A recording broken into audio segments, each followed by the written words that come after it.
विद्यार्थिनी, आज आपला हा रस्ता बुलेट ट्रेनच्या प्रकल्पाने बाधित होणार आहे।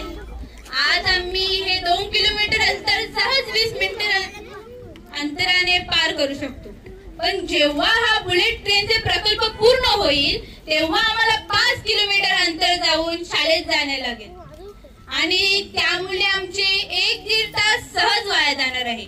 आणि रोज रिक्षा किंवा बसने जाणे एवढी आर्थिक परिस्थिती आमची नाही। प्रत्येक विद्यार्थ्याचं तसंच आहे। इथं बसलेल्या प्रत्येक विद्यार्थ्याची आर्थिक परिस्थिती इतकी उच्चतम नाही आणि रोज हे 1.5 तास अंतर चालत जाणं कुठल्याही विद्यार्थ्याला शक्य नाही। पाठीवरचा हा एवढा ओझा घेऊन 5 किलोमीटर अंतर कसं कोणी चालत जाईल आणि एवढी आम्ही शारीरिकदृष्ट्या थकून जाऊ शकतो आणि शारीरिकदृष्ट्या थकून गेल्यामुळे आमच्या या शिक्षणातही बाधा येऊ शकते। आमच्यासाठीच नाही तर पुढील विद्यार्थ्यांनाही ही परिस्थिती निर्माण होऊ शकते।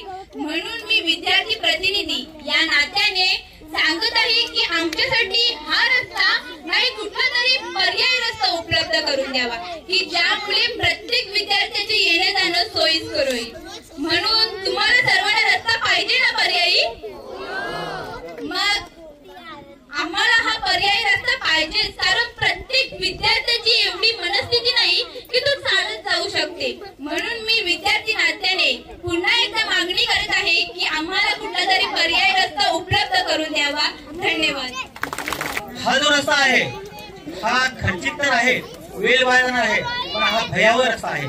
मी मागच्या टायमाला 15 वर्ष भाषणामध्ये सांगितलं होतं की वयात आलेली मुलगी किंवा माझी सून किंवा माझी आई या रस्त्यावरून जाण्याची हिंमत करणार नाही, अशा प्रकारचा रस्ता आहे। म्हणून हा रस्ता आम्हाला नकोच आहे, याकरता आम्ही या ठिकाणी बसलोय। पुढचं आपले नमस्कार, मी एक विद्यामंदिर अंजूरचा एक विद्यार्थी, माझं नाव जॉय राम शिलोत्रे।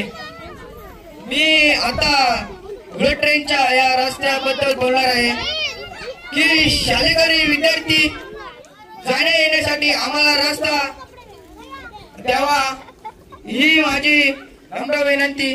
आणि शेतकरी कारशेड अशा बाजूला येणे जाणे करण्यासाठी रस्ता उपलब्ध करून द्यावा ही आम्हाला माझी नम्र विनंती आहे। आणि आम्हाला पारंपरिक रस्ता उपलब्ध करून द्यावा अशी माझी नम्र विनंती। जय हिंद, जय महाराष्ट्र। हिंमत केली हरकत नाही, पण आपल्या विद्यार्थी म्हणा, कारण आपण आमचं भविष्य आम्हालाही वाटतं आमच्या गावामध्ये अनेक डॉक्टर व्हावे, इंजिनियर व्हावं, आमच्या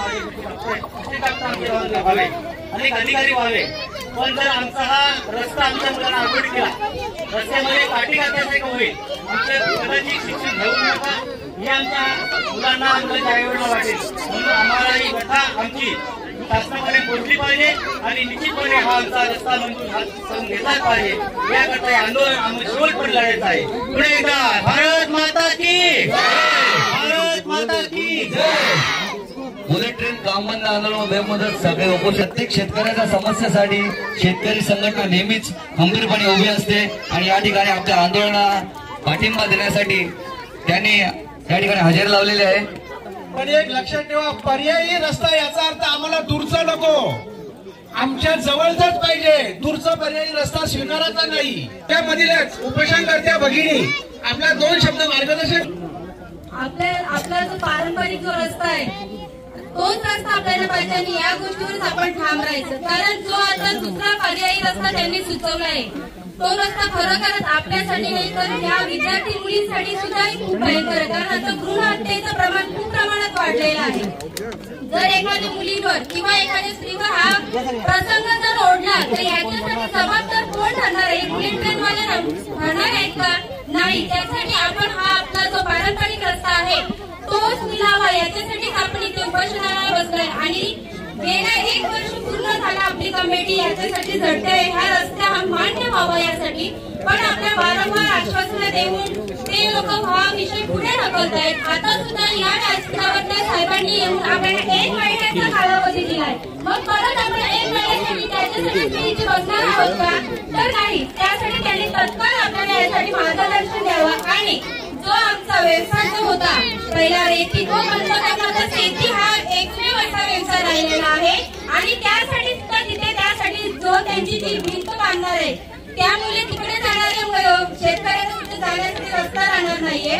म्हणून आपण ह्या रस्त्याच्या त्याच्यावर ठाम राहणार आहोत आणि यासाठी आपण सर्व सहकार्यांनी किंवा गावकरी सगळ्यांनी आपल्याला यासाठी मदत करावी.